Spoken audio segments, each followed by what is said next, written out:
कहानी सुनन वालियां दी खिदमत विच बाबर जवेद डार दा सलाम। नाजरीन, अज मैं तुहानू अपनी एक निक्की कहानी सुना रहा वां। कहानी सुनन तो बाद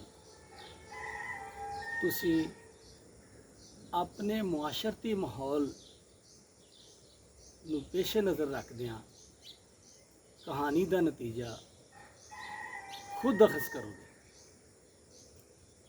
कहानी का नाम है सवालिया निशान। हर पासे अंधेरी चल रही सी। बाग विच लगे दरख्तां दियां शाखां होए नू छू रही सन। इंज लगदा सी अज कोई भी दरख्त टुटन तो नहीं बचेगा, सिवाय एक दरख्त दे जेड़ा अनेरी के खिलाफ डटिया होया सी। उंज भी वो दरख्त लम्मा ते मोटे तने वाला सी। बादल गरजे, बिजली चमकी ते मीह वसना शुरू हो गया। मैं घर दे अंदर आ गया।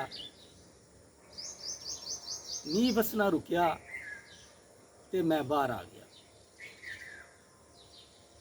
लचक भारों जमीन नू छून वाले सारे दरख्त बच चुके सन, सिवाय एक दरख्त दे जेड़ा अनेरी के खिलाफ डटिया होया सी ते वो मुंडों टुट के ते दूर भोएं ते जा डिगा सी। कोई लोग उन्होंने ओदी आकड़ कह रहे सन ते कोई जीदारी।